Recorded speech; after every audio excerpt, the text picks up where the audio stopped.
मरकजी सरकार ने नारा दिया स्वच्छ भारत अभियान का, और इस अभियान के तहत जो देही इलाके हैं या शहरी इलाके हैं उन इलाकों के अंदर साफ सफाई को लेकर ये एक बड़ी मुहिम छेड़ी गई है। और मुल्क के साथ साथ जम्मू कश्मीर में भी ये शुरू से ये प्रोग्राम चला। और देही इलाकों की जब हम साफ सफाई की बात करते हैं तो ज़्यादातर तवज्जो नहीं दी जाती थी देही इलाकों के अंदर, ख़ासतर जब हम साफ़ सफाई की बात करते हैं। पर इस नारे के बाद और इस स्कीम के आने के बाद, इस प्रोग्राम के आने के बाद कहीं ना कहीं गाँव के अंदर भी अब ये प्रोग्राम जो है इसके तहत काम हुए हैं।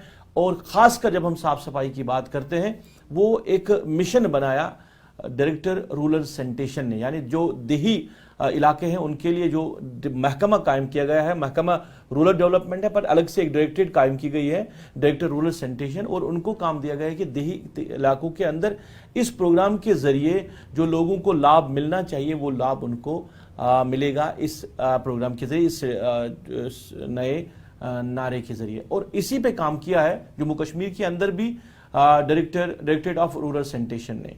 और कितना काम हुआ है आज हम इस प्रोग्राम में उसी हवाले से बात करेंगे कि जम्मू कश्मीर के अंदर मुख्तलिफ गाँव में जाकर जो अलग अलग प्रोग्राम्स किए गए हैं, जो अलग अलग तरह से लोगों को अवेयर किया गया है इस प्रोग्राम के हवाले से, उसमें कितनी सफलता पाई है महकमे ने, इस पर आज हम बात करेंगे। और आज बात करने के लिए हमारे साथ मौजूद है मिस्टर चरणदीप सिंह, जो कि रूरल सैनिटेशन महकमे के सरबराह है, जो जम्मू कश्मीर के अंदर काम कर रहा है महकमा। सर, आपका बहुत बहुत शुक्रिया इस प्रोग्राम में जुड़ने के लिए और वक्त देने के लिए। पहले हम बात करेंगे कि ये जो मिशन था, एक एहसास जो दिया गया है लोगों को कि हम वो भी कर सकते हैं जो लोगों के जहन में आज तक नहीं था। क्योंकि जब हम साफ सफाई की बात करते, ज़्यादातर तवज्जो तो शहरी इलाकों की तरफ ही दी जाती थी, क्योंकि म्यूनसिपैलिटीज़ कायम की गई थी या म्यूनसिपल कॉरपोरेशंस कायम की गई थी जो ज़्यादा फोकस रखते थे शहरों के अंदर ही, पर गाँवों को नेगलेक्ट किया गया था, नज़रअंदाज किया गया था। अब जो ये आपका प्रोग्राम चला है देही इलाकों के अंदर साफ सफाई या बाकी जो इस प्रोग्राम के जरिए काम होने, उसमें कितना आप मानते हैं कि जम्मू कश्मीर के अंदर आपके महकमे ने उपलब्धियां पाई है, कितना आप सेटिस्फाई है अपने काम से? देखिए, जैसे आप जानते हो, स्वच्छ भारत मिशन ग्रामीण का पहला चरण 2014 में लॉन्च किया गया था। Honourable prime minister of India ने वो लॉन्च किया था। वो 5 साल का प्रोग्राम था जिसमें ये इंश्योर करना था कि जो ओपन डेफिकेशन कंट्री में हो रही है उसको अवॉइड किया जाए और कंट्री को ओपन डेफिकेशन फ्री किया जाए। 2014 से 2019 तक एसेट्स जो क्रिएट करने के लिए कहा गया था, जो हम लोगों को प्रोवाइड कर रहे थे उसमें, वो एक तो था इंडिविजुअल हाउस होल्ड टॉयलेट से, और दूसरा कम्युनिटी सेंट्री कम्प्लेक्सेस थे, ताकि लोग जो हैं खुले में शौच ना करके इन एसेट्स में जाएं और प्रॉपरली यूज़ करें। दूसरा चरण जो इसका स्टार्ट हुआ, जिसकी आज आप जिक्र कर रहे हो, उसमें ये था कि कंप्लीट जो टोटल वेस्ट मैनेजमेंट है, चाहे वो सॉलिड वेस्ट है या चाहे वो लिक्विड वेस्ट है, उसको कम्प्लीटली हम उसको मैनेज करें। बिल्कुल। उसी सिलसिले में जो एक लक्ष्य दिया गया, जो टारगेट दिया गया, वो था कि जैसे मैंने कहा कि पहले चरण में ओपन डेफिकेशन फ्री था, इस चरण में, इस फेज में कहा गया कि ओपन डेफिकेशन फ्री प्लस करना है हमने अपने सभी गाँव को। बिल्कुल। जहाँ कंट्री में ये बात हुई वहाँ हमने भी यहाँ स्टार्ट किया प्रोसेस। और मुझे खुशी है ये बात आपसे शेयर करते हुए कि जम्मू एंड कश्मीर जो है वो उन सबसे पहली यूटी है जिसने ये ओपन डेफिकेशन फ्री प्लस अपने सभी विलेजेस को कर दिया है। ओपन डेफिकेशन फ्री प्लस का माने क्या है वो मैं आपको थोड़ा तफसीलन बताना चाहूँगा। जब हम एक गांव के अंदर कोई सॉलिड वेस्ट मैनेजमेंट का मैकेनिज्म सेटअप कर देते हैं, तो एक कैटेगरी है जिसे हम एस्पायरिंग कैटेगरी कहते हैं। There are 3 stages. Aspiring category में वो गाँव आ जाता है। उसके बाद हम सॉलिड वेस्ट मैनेजमेंट और लिक्विड वेस्ट मैनेजमेंट दोनों के अगर मैकेनिज्म वहाँ सेट कर दें कि वहाँ सुविधा गांव के अंदर प्रोवाइड कर दें दोनों चीज़ों को मैनेज करने के लिए, तो राइजिंग कैटेगरी में वो गांव चला जाता था। उसके बाद जो हमारा एक्चुअल में जो टारगेट था वो ये था कि हम open defecation free plus model category में अपने गाँव को ले आएँ। तो जैसे हम सब लोग जानते हैं कि जो क्लीनलीनेस है ये एक सोच में है, एक थॉट में है, और ये ऐसी चीज़ है कि जब तक कम्युनिटी मोबिलाइज ना हो, कम्युनिटी इन्वॉल्व ना हो, कम्युनिटी को एक कैंपेन के रूप में इन्वॉल्व ना किया जाए, तो ये अचीव नहीं होता। तो मॉडल में हमने जहां आईसी कैंपेन्स लॉन्च की, जहां कैपेसिटी बिल्डिंग कैंपेन्स लॉन्च की, और मैंडेटरी था कि हर एक गांव के अंदर 5 से ज़्यादा जो है हमें पेंटिंग्स वहां करनी थी, कम्युनिटी जो है उसमें जो इलेक्टेड रिप्रेजेंटेटिव्स हैं थ्रू ग्राम पंचायत वो रेजोल्यूशन पास करते थे और फिर अकॉर्डिंगली वो खुद को डिक्लेयर करते थे। It is kind of A self declaration कि हमने अपना गांव जो है ODF प्लस मॉडल कर दिया। तो आज की डेट में हमारे सभी गांव जो हैं वो हमने ओपन डेफिकेशन फ्री मॉडल कर दिए हैं। अब उसमें हुआ क्या है, जो ग्राउंड पे किस तरह से ये मैकेनिज्म सेट हुआ है, सबसे पहले हमने ये स्टार्ट किया कि एक कैंपेन चलाई कि हम, क्योंकि ऐसा हम जानते हैं कि जैसे आपने भी जिक्र किया कि गांव के अंदर इस तरह का कुछ सिस्टम था नहीं, तवज्जो ज़्यादा नहीं थी। और हम लोग ये जानते हैं कि अर्बन एरियाज़ में ये चीज़ें हैं जहाँ ह्यूमन रिसोर्स भी रिक्रूटेड है और मैकेनिज्म ऑलरेडी वहाँ इन प्लेस है। हम भी रूरल एरियाज अर्बन एरियाज़ में देखते हैं। रूरल एरियाज़ में ये अपॉर्चुनिटी थी हमारे लिए भी और कम्युनिटी के लिए भी कि हम सब मिलके वो एक मैकेनिज्म वहाँ जो है सेटअप करें, क्योंकि हम जानते हैं कि जो वेस्ट है उसको अगर प्रॉपरली मैनेज ना किया जाए तो उसका बड़ा सीरियस इम्पैक्ट हेल्थ पे आता है। और मैं बहुत बार ये भी कहता हूँ और जो रिसर्च भी पाई गई है कि उससे जो अपना फाइनेंस है, जो फाइनेंशियल पावर है, उस पर भी बहुत ज़्यादा इम्पैक्ट पड़ता है। तो हमने पहला ये कैंपेन चलाई कि हमें घरों से जो वेस्ट है उसे कलेक्ट करना है, माने कि डोर टू डोर कलेक्शन करनी है। तो हमने door to door collection start की। उसमें 2 तरह का जो एक मॉडल हमने यहाँ सक्सेसफुली किया है। एक तो ये कि हमने जो ग्राम पंचायत है उसको कहा था कि आप अपने लेवल पे by virtue of a resolution of gram panchayat वहाँ अपने लोगों को उस डोर टू डोर कलेक्शन में इन्वॉल्व करिए। सेकेंड, हमें जो प्रोसेस है गवर्नमेंट का कि हम किसी एजेंसी को हायर करते हैं और उस एजेंसी के माध्यम से उसके ह्यूमन रिसोर्स से डोर टू डोर कलेक्शन करते हैं। तो ये 2 तरह की तरीके जो हमारी स्कीम ऑफ थिंग्स थी उसको हमने यहाँ इम्प्लीमेंट किया है, जो डोर टू डोर कलेक्शन हो रही है। इसको और अगर मैं तफसीलन बात करूँ तो अब जो फ्रीक्वेंसी है हमारी डोर टू डोर कलेक्शन की, क्योंकि ये चीज़ समझनी भी होगी हमें कि जो इलाका जात हमारे रोड के पास हैं वो तो बड़े इजीली एक्सेसिबल हैं, हमारा आदमी वहाँ जा सकता है ऑन डेली बेसिस। लेकिन गांव जो है वो बहुत दूर भी है, हमारा 10 किलोमीटर दूर भी गांव होगा जहां हमारा मेन रोड से, या कुछ ऐसे हाउस होल्ड्स भी हैं जो स्कैटर्ड हैं। जैसे हम जानते हैं कि गांव में 4 घर यहाँ पे हैं, 5 वहाँ पे हैं। तो हमने जो frequency of door to door collection की है, ऑल्दो वो डिफरेंट डिस्ट्रिक्ट्स में डिफरेंट तरह की है, लेकिन जो मेजॉरिटी ऑफ द केसेस में एक तो डेली बेसिस पे हो रही है कलेक्शन, उसके बाद हमारा वीकली बेसिस पे हो रहा है और फोर्टनाइटली बेसिस पे हो रहा है। जो बहुत दूर दराज इलाका जाते हैं उसमें जो कलेक्शन है वो हमने वहाँ पे कुछ केजीज भी बनवाए हुए हैं, कुछ स्पॉट्स आइडेंटिफाई किए हुए हैं जहाँ लोग, क्योंकि अल्टीमेटली गांव का ही आदमी वहाँ कलेक्ट करता है, तो वो हफ्ते में भी अगर जाता है, वी आल्सो नो कि गांव में बहुत ज़्यादा कचरा नहीं है। अगर हम कचरे की भी बात करें तो बायोडिग्रेडेबल वेस्ट होता है और नॉन बायोडिग्रेडेबल वेस्ट होता है। बायोडिग्रेडेबल वेस्ट तुम्हारे गाँव वाले अच्छे से मैनेज करते हैं, उसको हमने फर्दर अगमेंट किया है कि वो कंपोस्ट पिट्स बना रहे हैं, अपना किचन वेस्ट जो है उनका या बाकी जो वेस्ट उनका बायोडिग्रेडेबल निकलता है वहीं मैनेज हो जाता है। जो नॉन बायोडिग्रेडेबल में सबसे ज़्यादा जो प्रॉब्लमेटिक कंपोनेंट है इस वेस्ट का वो है प्लास्टिक वेस्ट। तो प्लास्टिक वेस्ट वो वहाँ एक जगह इकट्ठा करते हैं और हमारा आदमी जो है जो कलेक्ट करता है उसे ले जाता है एंड सब्सिक्वेंटली वो लेके आ जाता है। इसके बाद जब कलेक्ट हो जाता है वेस्ट, आल्दो हमारी कोशिश तो ये है कि हमें सेग्रीगेटेड वेस्ट हाउस होल्ड से मिले, पर जैसे मैंने शुरू में कहा कि ये तो एक माइंडसेट की बात है, एक पैराडाइम की बात है, एक थॉट प्रोसेस की बात है कि जब हमें ये समझ आ जाए कि वेस्ट जो हम जनरेट कर रहे हैं एक वापिस आके कहीं ना कहीं हमारे माशरे में, हमारी इन्वायरमेंट में और हमारे ही हेल्थ को इम्पैक्ट करता है, तो हम उसको सेग्रीगेट करके दें। बट ये ऑलरेडी मैं जैसे बता रहा हूँ कि चैलेंजिंग चीज़ है, हम खुद भी कितना उसमें कंट्रीब्यूट कर रहे हैं वो हम अपने आप को समझ सकते हैं, अपने आप को जो है इंट्रोस्पेक्ट कर सकते हैं। लेकिन कई बारी क्या मेजॉरिटी ऑफ केसेस में ऐसा हो रहा है कि वो सेग्रीगेटेड वेस्ट हम हाउस होल्ड से नहीं ले पा रहे हैं, वो हमें मिक्स्ड वेस्ट ही देते हैं। तो उसके लिए हमने एक सेग्रीगेशन शेड की सुविधा गांव में बनाई है। आप देखेंगे कि हर गांव में या क्लस्टर ऑफ विलेजेस में, क्योंकि जैसे मैंने जिक्र किया कि क्वांटिटी ऑफ वेस्ट उतना नहीं है तो हम ऐसे भी एसेट अननेसेसरली क्रिएट नहीं करना चाहते, तो हमने वो सेग्रीगेशन शेड्स कंस्ट्रक्ट किए हैं गाँव में, जो बड़ा गाँव है या क्लस्टर ऑफ विलेजेस में 2-3 गाँव के लिए एक, जहाँ वो वेस्ट जाता है वहाँ डिफरेंट कंपोनेंट्स के लिए डिफरेंट स्पेसेस क्रिएट की गई हैं, जहाँ एक तरफ कार्डबोर्ड को जो है सेग्रीगेट करके रखा जाता है, पेट बॉटल जिसे हम कहते हैं, प्लास्टिक की बॉटल्स हैं वो रखी जाती हैं, कांच है, लोहा है, ई वेस्ट है और डिफरेंट कंपोनेंट्स, या फॉर दैट मैटर हमने ये भी कोशिश की है कि जो सेग्रीगेशन शेड है उसके साथ में ही हमारा एक कंपोस्ट पिट भी बना दिया जाए क्योंकि जैसे मैंने जिक्र किया सेग्रीगेटेड वेस्ट तो मिल नहीं रहा है, बिल्कुल। तो वो सेग्रीगेट वहाँ हो जाए और जो बायोडिग्रेडेबल है वो वहीं साथ में कंपोस्ट पिट में आ जाए तो प्रॉपरली इसको मैनेज हो जाए। सेकंड जो इस स्कीम ऑफ थिंग्स में सेग्रीगेशन शेड है, उसके बाद हम इसको और साइंटिफिकली कैसे मैनेज कर रहे हैं कि हमने अब जैसे मैंने कहा कि एक क्लस्टर हमने ब्लॉक 2-3 ब्लॉक को मिला के एक क्लस्टर बनाया है, वहाँ पे या किसी एक पर्टिकुलर ब्लॉक में जो बड़ा है वहाँ plastic waste management units construct हुए हैं। प्लास्टिक वेस्ट मैनेजमेंट यूनिट में हमने कोशिश किया है कि हर जगह पे 3 तरह की मशीन्स हों।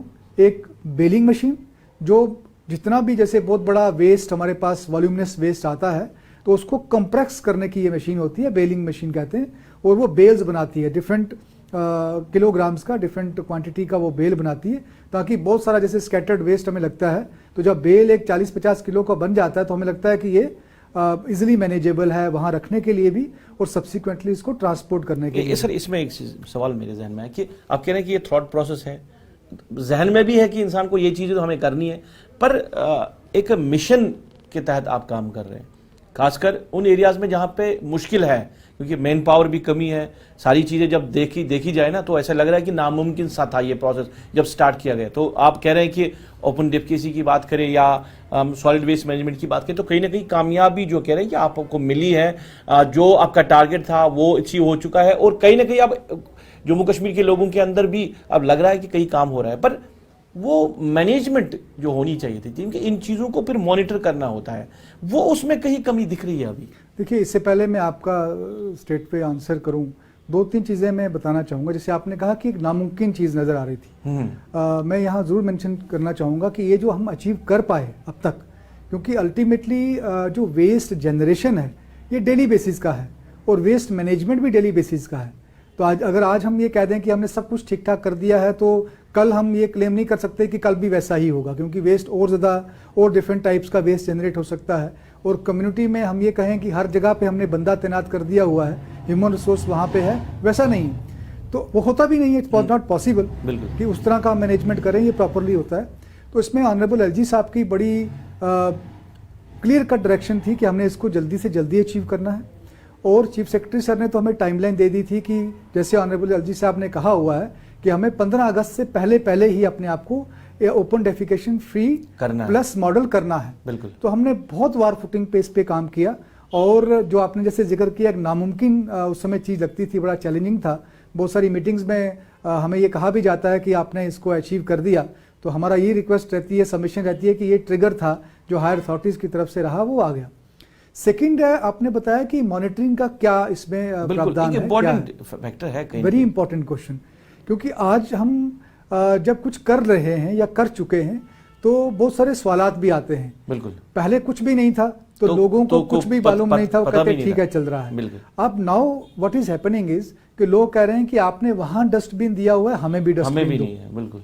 आप लोग कह रहे हैं कि देखो कूड़ा यहाँ पड़ा हुआ है, उठाया नहीं किसी ने। सो ये मतलब जैसे मैंने कहा कि लोगों को एक जागरूकता है कि अब हमें भी बताओ। और मैं एक चीज़ और जिक्र करना चाहूँगा कि जब भी पब्लिक आउटरीच प्रोग्राम्स में हम जाते हैं, लोगों का भी वहाँ से हमें बहुत ज़्यादा उत्साहपूर्वक मोटिवेटेड एक स्टेटमेंट आती है कि आप बताओ हमें क्या करना है, आप हमें भी अगर ट्रेन करें, हम इसमें क्या कंट्रीब्यूट कर सकते हैं, और कम्युनिटी को इन्वॉल्व करने के लिए या कम्युनिटी को मोबिलाइज करने के लिए क्या कर सकते हैं। तो ये बड़ी खुशी की बात है कि एक ऐसा एक मैं कहूँगा रिवोल्यूशन आया है रूरल एरियाज़ में। ऑल्दो सस्टेनेबिलिटी एक हमारे लिए चैलेंज है, वो बिल्कुल कि हमने इंफ्रास्ट्रक्चर बना दिया, ह्यूमन रिसोर्स डिप्लॉय कर दिया, कितनी देर तक चलेगा वो, किस तरह से चलेगा वो, क्योंकि अल्टीमेटली ये कम्युनिटी ड्रिवन जो है एक मिशन है। आज सरकार चला रही है, लेकिन एक टाइम ऐसा आएगा जो कम्युनिटी के इलेक्टेड रिप्रेजेंटेटिव्स हैं उनको ये शिफ्ट होगा, टोटल एसेट्स ग्राम पंचायत को चली जाएगी। बिल्कुल। आज आप जानते हो रिसेंटली गवर्नमेंट ने OSR गाइडलाइंस भी बड़ा क्लियरली इशू कर दी है कि आप अपना किस तरह से रेवेन्यू जनरेट करोगे, और जो भी आपके पास एसेट्स हैं, हमें जानते हैं जो डेलीगेशन ऑफ पावर्स हुई है डिफरेंट सब्जेक्ट्स की, वो किस तरह से जीपी अपने ग्राम पंचायत अपने तरह से चलाएगी, या उससे बड़े अदारा जात हमारे जो पंचायती राज इंस्टीट्यूशंस हैं किस तरह से चलाएंगे। तो coming back to your question, पहला हमने एक डैशबोर्ड तैयार किया है जो मैं देख सकता हूँ, जो हमने अपने लेवल पे किया है, और हमने एक और एडवांस जो है IT डिपार्टमेंट को रिक्वेस्ट किया कि वो हमें डैशबोर्ड बना के देंगे हम उसका डेली बेसिस पे मॉनिटरिंग में अपने डैशबोर्ड पे, हमारे कमिश्नर सेक्रेटरी मैम अपने डैशबोर्ड पे और डिफरेंट सीनियर ऑफिसर्स अपने डैशबोर्ड पे देख पाएंगे कि कितनी जगहों पे डोर टू डोर कलेक्शन हो रही है, किस किस जगह से जो वेस्ट है वो लिफ्ट किया गया। एक तो ये मॉनिटरिंग हो रही है। सेकंड, हमने कॉल बेस्ड एक मैकेनिज्म सेट किया है कि जैसे मैं अपने ऑफिस में मैंने एक डेडिकेटेड यूनिट रखा हुआ है और गवर्नमेंट ऑफ इंडिया लेवल पे भी एक डेडिकेटेड यूनिट है जो फ़ोन करके पूछता है रेंडमली किसी को भी, चाहे वो स्वच्छ ग्राही है वो वहाँ एरिया का, या वहाँ पे इलेक्टेड रिप्रेजेंटेटिव है, सरपंच साहब हैं, पंच साहब हैं, बीडीसी के चेयरपर्सन है, ये हमारे डीडीसी के मेंबर हैं या चेयरमैन साहब है, दे रेंडमली कॉल देम कि आप बताइए कि यहाँ तो बताया जा रहा है कि ये चीज़ें हैं, आप बताइए वाकई में वो चीज़ें हैं।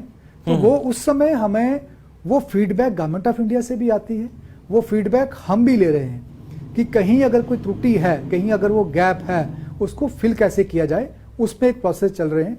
उसके अलावा अभी आपने देखा बैक टू विलेज 5 हुआ, प्रभारी officers, visiting officers of the senior level, senior most level I में से हम लोग भी वहाँ गए। एक फीडबैक कुल मिला के जैसे आपने कहा कि एक फिनोमिनली एक चेंज आई है। But of course challenges are there, जहाँ लोगों को ये समझना होगा कि उनकी भी एक कंट्रीब्यूशन है, कि ऐसा नहीं कि हम गाड़ी में जा रहे हैं और हमने बॉटल जो है वो सड़क पे फेंक दी, या कहीं हमने पिकनिक गए तो पिकनिक में स्कैटर कर दिया सारा वेस्ट एट टूरिस्ट प्लेस या एट सम अदर प्लेस, वो नहीं करना है। और जो सस्टेनेबिलिटी का एक चैलेंज मैं बता रहा हूँ उसको हम कैसे फुलफिल कर रहे हैं। पहला तो ये कि हम अभी आइडेंटिफाई भी कर रहे हैं वो जगहें, वो गैप्स जो हमें फिल करनी है। फॉर एग्जांपल हम ये देख रहे हैं कि जो ह्यूमन रिसोर्स हमने लगाया है, जो आदमी वेस्ट कलेक्ट कर रहा है डोर टू डोर बेसिस पे, उसको कितना ऑगमेंट करने की ज़रूरत है, 1। सेकंड, जो इंफ्रास्ट्रक्चर हमने बना लिया है उस इंफ्रास्ट्रक्चर को कितना हम यूटिलाइज कर पा रहे हैं और कितना हमें यूटिलाइज करना है। क्योंकि जैसे मैंने कहा कि वेस्ट जनरेशन रूरल एरियाज में as compared to urban areas बहुत कम है, बहुत कम, एक्सेप्ट कि that plastic that has made inroads in rural areas, बाकी ओवरऑल वहाँ इतना ज्यादा गंद नहीं है। तो भाई एक चीज इसमें है कि आपने खुद ही जिक्र किया कम है रूरल एरियाज में, वो तो सही बात है, पर जो आपके पास 2 बड़े प्रोग्राम्स थे, ओपन डेफिकेसी और उसके साथ साथ ये सॉलिड वेस्ट मैनेजमेंट को लेकर जो आप कह रहे हैं, अब कोई और ऐसा प्रोग्राम है, कोई ऐसा है कि जिससे और ज्यादा जो हम कह रहे हैं कि एक खूबसूरत गांव बने, जहां शायद लोगों के जहन में भी ना हो कि इस प्रोग्राम के जरिए कि लोगों तक इस तरह की सहूलियत पहुंच सकती है, उस हवाले से क्या कोई आइंदा के लिए सरकार ने कोई लाहे अमल बनाया है कि आइंदा कौन सा किस तरह हम प्रोग्राम गांव के अंदर लेके जाएंगे जिससे गांव के अंदर डेवलपमेंट भी हो और जो हमने एक इस प्रोग्राम के जरिए, स्कीम के जरिए ख्वाब देखा है वो पूरा हो? तो क्या इंपॉर्टेंट है, कौन सा ऐसा नेक्स्ट मिशन है आपका? देखिए, बड़ा इंपॉर्टेंट क्वेश्चन आपने किया। देखिए, पहली बात तो ये है कि आल्दो हम सब लोग ये कहते हैं कि waste management is not a rocket science, कि ऐसा किसी को पता नहीं है। बचपन से हम पढ़ते रहे हैं कि cleanliness is next to godliness, सबको मालूम है। स्पिरिचुअली बात करें, रिलीजन की बात करें, फेथ की बात करें, तो वहाँ भी साफ सफाई को लेकर प्रायोरिटी दी गई है। ऐसी कोई चीज़ नहीं जो हमें बतानी है। बट हमने कैपेसिटी बिल्डिंग जो है वो एक कैंपेन हमने लॉन्च की थी अपने इलेक्टेड रिप्रेजेंटेटिव्स को, जितने भी कम्युनिटी के लोग हैं, कि एक्चुअल में वहाँ पहली बात कि हमने क्या मैकेनिज्म वहाँ रखा हुआ है, किस तरह से उसको चलाना है, और आप काइंडली इंश्योर करिए कि आपको भी ये समझ हो कि आपके यहाँ जो बिन है वो जो सॉलिड वेस्ट कहाँ जाना है, गीला कचरा कहाँ जाना है, सूखा कचरा कहाँ जाना है, किस जगह आपका सेग्रीगेशन शेड है। कम्युनिटी के अंदर जितने भी स्टेक होल्डर्स हैं, चाहे वो स्कूल्स थे, हमारे आंगनवाड़ी सेंटर्स थे, जो गवर्नमेंट इंस्टीट्यूशंस थे, या जो विजिलेंट सिटीजन्स थे, या एनजीओस थी, या जो भी एजेंसीज इसके साथ मिली हुई थी, उन सबको हमने रोप इन किया हुआ है। बट ऑफकोर्स ये एक अगेन लॉन्ग ड्राउन प्रोसेस है, इसको करना पड़ेगा। एक तो ये था। सेकेंड, हमने आपने जैसे कहा कि डेवलपमेंट दिख रही है या दिखनी चाहिए या एक्चुअल में साफ सफाई हो रही है, तो हमने कुछ लिगेसी हॉटस्पॉट्स जिसे कहते हैं, लिगेसी हॉटस्पॉट्स हमने जो है आइडेंटिफाई किए हैं। और अब हमने वेस्ट टू वंडर या स्वच्छता से सुंदरता तक एक कैंपेन लॉन्च की है। अच्छा। आप देखेंगे बहुत सारी जगहों पे हमने देखा कि जहां एक तरह से सो कॉल्ड लिगेसी साइट्स या डंपिंग साइट्स बनी हुई थी, उनको हमने साफ करा करके वहां अब एक तरह के जो एग्जीबिशंस होते हैं वहां हमने लगा दिए हैं। कुछ पार्क्स हमने ऐसे बनाए हैं जो waste to art kind of a parks हैं, वेस्ट टू आर्ट। तो ये जैसे मैंने कहा स्वच्छता से सुंदरता तक वाला हमने कैंपेन स्टार्ट कर दिया है। बहुत सारे डिस्ट्रिक्ट्स में ये काम हुआ है। और हम ये भी देखते हैं कि जब हम मेन रोड पे चलते हैं तो एक ट्रांजिशन लाइन आती है अर्बन से रूरल में, तो रोड साइड्स पे बहुत सारी ये हमें लीगेसी साइट्स नज़र आई, तो हमने वो आइडेंटिफाई किए हैं, उस पर काफ़ी अच्छे से काम हुआ है। मैं आपसे शेयर भी ज़रूर करूँगा वो पिक्चर्स वगैरह जो हमारे पास हैं कि हमने किस तरह से कन्वर्ट किया हुआ है। मैं मेंशन करना चाहूँगा गांधरबल में हमने जो डिस्ट्रिक्ट एडमिनिस्ट्रेशन ने एक इनिशिएटिव लेके वहाँ पे एक बहुत बड़ी लीगेसी साइट्स थी, डंपिंग साइट, उसको आज एक पार्क की शेप दी है और उसमें हम जल्दी ही जो वेस्ट टू आर्ट म्यूजियम भी एस्टेब्लिश करने वाले हैं। तो इस तरह की चीज़ें जो हैं गांव के अंदर हो रही हैं वेस्ट को मैनेज करने के लिए। तो ये जो नया जो कह रहे हैं कि ये सिर्फ कुछ डिस्ट्रिक्ट्स के अंदर काम हुआ है, तो बाकी डिस्ट्रिक्ट्स के अंदर काम चल रहा है, वो प्रोसेस क्या अभी कंटिन्यू है? देखिए, इसमें सबसे इम्पॉर्टेंट चीज़ है कि हम जो वेस्ट का लाइफ साइकिल है, जहाँ से जनरेट हो रहा है और जहाँ जाके ख़त्म होना है उसे देखना है। तो मैं एक चीज़ अपनी बता दूं कि जो मैं प्लास्टिक वेस्ट मैनेजमेंट की बात कर रहा था, अब गवर्नमेंट ऑफ इंडिया की इंस्ट्रक्शंस ये भी हैं कि जो प्लास्टिक है वो जो एक पर्टिकुलर शेप और साइज में रहता है उसे आप रोड्स में लगाइए, और ये रिसर्च से पाया गया है कि वो रोड्स ज़्यादा ड्यूरेबल होती हैं, ज़्यादा जो है कंक्रीट होती हैं और ज़्यादा देर तक चलती हैं। तो हमने जो डिस्ट्रिक्ट एडमिनिस्ट्रेशन किश्तवाड़ है उनके साथ मिलके अब जो NHIDCL है उनको वो अपना वेस्ट दे रहे हैं। वो जो मशीन वहाँ लगी है अपना प्लास्टिक वेस्ट मैनेजमेंट यूनिट में, उसको उस पर्टिकुलर पैलेट जो मैं कह रहा था, उस पर्टिकुलर साइज और शेप ऑफ कोर्स वो चाहिए होता है, उसमें उन्होंने एग्रीमेंट कर लिया हुआ है NHIDCL से, वो उनको अब सेल कर रही है जो ग्राम पंचायत है, और वो रोड में काम आ रहा है। इसके अलावा कश्मीर में सीमेंट जो प्लांट्स हैं उनके साथ टाई अप हो रखा है ताकि वेस्ट हमारा लास्ट में कहीं डंप ना हो जाए, यानी अच्छा ये कहीं इस्तेमाल हो जाए, कहीं जमीन के अंदर। ये तो इम्पोर्टेंट। सर, प्रोग्राम का वक्त भी खत्म हो रहा है, दो चीजें जानना चाहूंगा मैं आपसे कि जो आपने कहा सेग्रीगेशन पॉइंट्स जो आप बना रहे हैं मुख्तलिफ एरियाज में या गाँव के अंदर, क्या इस्तेमाल वो हो रहे हैं वो सेग्रीगेशन पॉइंट्स, और उससे कितना फायदा मिला है? क्योंकि ये इंपॉर्टेंट है, क्योंकि रूरल एरियाज में हम अर्बन एरियाज में देखते हैं डंपिंग साइट कहीं है ही नहीं, वो उन्होंने तो जमा किया हो, जब डंपिंग साइट है ही नहीं जहां पे वो सेग्रीगेट होता ही नहीं, उसका फायदा नहीं है। तो ये जो सेग्रीगेशन पॉइंट्स बनाए आपने, इससे कितना फायदा मिला? देखिए, बहुत ज़्यादा फायदा हुआ है। हमारा तो ये एक्चुअल में लास्ट आउटकम ये होना चाहिए कि हम जीरो लैंडफिल, जैसे मैंने आपसे पहले भी जिक्र किया था, जीरो लैंडफिल हो जाए। बट हमें ये भी मालूम है कि इनट सब्सटेंस भी होता है, एक बायोडिग्रेडेबल, नॉन बायोडिग्रेडेबल जनरल बात करते हैं, इनट भी कुछ होता है, there is dust, there are certain other components जो हमें कहीं ना कहीं डिस्पोजल उसका करना होता है। यहाँ पर हम किस तरह से कर रहे हैं कि जहाँ कलेक्ट हो रहा है उसके बाद व्हीकल्स भी प्रोक्योर कर दी गई हैं। सभी डिस्ट्रिक्ट ने गाड़ियाँ ले ली हैं, उन गाड़ियों से वो जाके ट्रांसपोर्ट होता है सेग्रीगेशन शेड में। सेग्रीगेशन शेड में जैसे मैंने कहा सेग्रीगेट सामान हो रहा है जो डिफरेंट वेस्ट कंपोनेंट्स में हो रहे हैं, वहाँ से डिफरेंट तरह के मॉडल्स भी चल रहे हैं। जैसे एक मॉडल ये है कि वहीं सेग्रीगेशन शेड से जो हमारा रैक पिकर है या जो हमारा स्क्रैप डीलर है उसके साथ ग्राम पंचायत ने एक अग्रीमेंट किया है कि आप वहीं से लिफ्ट करके ले जाएंगे और अपने जहाँ कहीं भी आपके रिसाइकलिंग यूनिट से वहाँ ले जाएंगे। उसके बाद सेग्रीगेशन शेड से सेकंड कंपोनेंट मैंने आपको बताया कि वो प्लास्टिक वेस्ट मैनेजमेंट यूनिट में चला जाएगा, वहाँ बेल होके वहाँ से फर्दर जो टाई अप्स हैं रिसाइकलिंग यूनिट्स के साथ, या वहाँ से भी जो हमारे स्क्रैप डीलर्स हैं या रैक पिकर्स रहते हैं या जिस तरह का भी वहाँ डिस्ट्रिक्ट्स में मैकेनिज्म बना हुआ है वो वहाँ से अल्टीमेटली डिस्पोज ऑफ हो जाएगा। तो सेग्रीगेशन शेड बहुत जगहों पे जो कंस्ट्रक्ट हुए हैं यूज़ हो रहे हैं, अच्छे से यूज़ हो रहे हैं, बट अगेन जैसे मैंने कहा बहुत सारी जगहों में अभी उतना वेस्ट भी नहीं है, बिल्कुल कम। और वो जहाँ कई बार ऐसा भी देखा गया कि जहाँ वो हमारा नॉर्मल कोर्स में भी हम जानते हैं कि स्क्रैप डीलर घरों में आता ही है, रैक पिकर घरों में आता ही है, तो वहाँ से लेके चला जाता है। तो आज जो हमारे लोग कलेक्ट कर रहे हैं, कलेक्ट करके जब सेग्रीगेशन शेड में लाते हैं वहीं से वो लेके चला जाता है। सर, आखिर में जानना चाहूँगा मैं, क्योंकि इस तरह के महकमों के अंदर जब लोग काम करते हैं तो कई का ये नाम लिए बगैर ही कई का कहना है कि उस डिपार्टमेंट में मुझे भेजा गया है जहाँ पे मैं कुछ कर नहीं सकता हूँ, मेरे कुर्सी पे बैठने का मेरा रूल है। ज़िला तरक्याती कमिश्नर से आप आए और यहाँ इस डिपार्टमेंट में आपको भेजा गया है, तो क्या लग रहा है आपको इस डिपार्टमेंट के जरिए अब कितना काम हो सकता है? जो हम खदमत खलक की बात करते हैं ना, लग रहा है कि इस डिपार्टमेंट के जरिए वो वाकई में हो रहा है। आपकी क्या इसमें एक्सपीरियंस है, आप क्या समझते हैं इस, क्योंकि आप जिला तरक्याती कमिश्नर होके फिर इस डिपार्टमेंट में यहाँ भेजा गया, आपको क्या लग रहा है? आपको किस तरह आपका जहाँ काम वहाँ पे हो रहा था उससे ज़्यादा ही आपने यहाँ पे काम किया है, और उन लोगों के लिए जो शायद नेग्लेक्ट हुआ करते थे? देखिए, गवर्नमेंट की कोई भी जगह कोई भी पोस्ट जो है वो उसका अपना रोल, अपनी रिस्पॉन्सिबिलिटी होती है।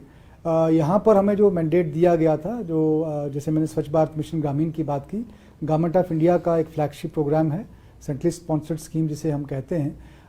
तो ऑफकोर्स जैसे आपने कहा कि वो खिदमत खलक की बात है कि वो हर जगह कोशिश हर एक आदमी करता है।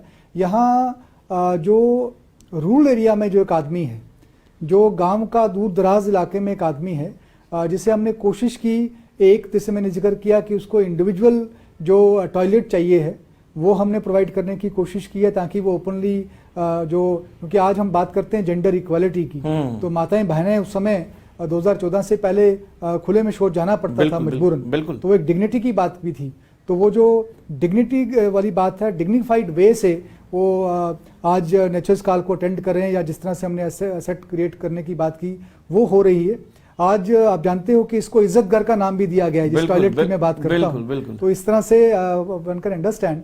और कुल मिला के मैं ये कहूँगा कि रूरल सैनिटेशन में जो डिपार्टमेंट रूरल डेवलपमेंट पंचायती राज का एक डायरेक्टरेट है, उसमें काफ़ी अच्छे से काम हुआ है।